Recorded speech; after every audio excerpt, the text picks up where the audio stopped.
Good evening. We start with some sobering numbers. First, an update on the health of the nation. More than 95,000 Americans have died due to the coronavirus pandemic, with nearly 1.6 million confirmed cases in the United States.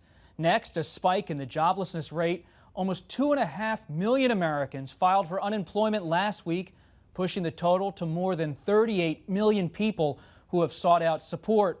States are working to reopen, and President Trump on Friday declared churches and other places of worship essential and threatened to override states that refuse to allow them to open. The governors need to do the right thing and allow these very important essential places of faith to open right now for this weekend. If they don't do it, I will override the governors. In America, we need more prayer, not less. And as the president works to fire up his base and reignite the culture war, a divided Congress sits paralyzed by dysfunction over the scope of the next stimulus. Here is a heated exchange this week between Ohio Democratic Senator Sherrod Brown and Treasury Secretary Steve Mnuchin. How many workers should give their lives to increase the GDP or the Dow Jones by 1,000 points? You know, workers should give their lives to do that, Mr. Senator, and I think your characterization is unfair. We have provided enormous amounts of equipment. We've worked with the governors. We've done a terrific job. And remember, the campaign is a big part of this story. President Trump has hit the road, making stops in swing states and at times refusing to wear a mask. Polls show his Democratic rival Joe Biden is pulling ahead, even while camped out at home, and with just 164 days until the election. And with devastation in towns and cities, the question remains, what will leaders in Washington do next to address the crisis? We begin tonight on the economy with four well-sourced and insightful reporters. Stephanie Ruhle, senior business correspondent for NBC News and an anchor for MSNBC. Dan Balz, chief correspondent for The Washington Post. Ayesha Rascoe, White House reporter for National Public Radio. And Jonathan Swan, national political reporter for Axios. Jonathan, begin with you. I've been following your reporting all week on President Trump and Leader McConnell. Tell me what's next on what Congress will do, what the White House will do to address this economic dilemma. Well, there's some disagreement. I mean, they're trying to present a united front, but the fact is, within the Republican conference, there are differing opinions about what needs to be done, how big it needs to be, and how quickly it needs to be done. Sources who spoke to me told me that the meeting yesterday with Mitch McConnell and President Trump, the main message that Mitch McConnell conveyed to President Trump is that this next package, Phase 4, needs to come in under $1 trillion. As you know, Nancy Pelosi's just passed a $3 trillion package. McConnell has set $1 million as a red line.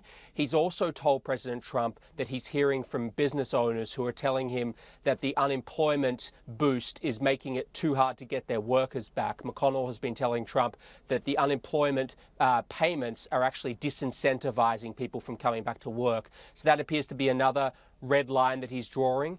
And the third thing he's trying to do is pour cold water over the idea of a huge infrastructure package. President Trump has always been seduced by the idea of a massive infrastructure bill, and there are some in the Senate, Republican Senate, like Lindsey Graham, who actually support that. McConnell has never been a fan of this, and he's trying to head this off before it gains too much momentum. So Jonathan just laid out a lot right there. And so as Washington debates all that, Americans keep struggling. Earlier this week, Ayesha asked President Trump about minority communities. Mr. President, you continue to talk about helping minority communities.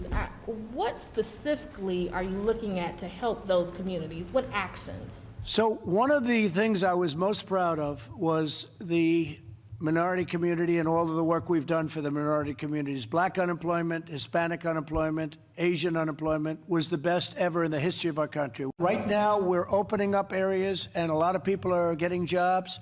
I heard some numbers yesterday that were really incredible, and I think next year is going to be an incredible year economically. You can never make up for all of the loss of life. You can never do that. And Stephanie spoke with New York Governor Andrew Cuomo about the challenges in states. Governor, what kind of tightrope are you walking as it relates to your state's budget? Stephanie, I'm not on a tightrope. I fell I'm falling. I'm just hoping there's a net before I hit the ground. And the people of the state of New York hit the net. The net would be federal funding for state and local governments. Because you're right. I would have to cut. If I don't get funding, what happens? I cut schools. I cut hospitals. I cut aid to local governments are police, fire, etc. But the Trump White House, they're taking a hard line on state aid and unemployment benefits. Here's my Washington Post live interview with the president's top economic advisor, Larry Kudlow. What about extending the $600 unemployment benefit? Could you support that as part of a deal? One of the things we learned, this is not a traditional macroeconomic recession because of the virus story.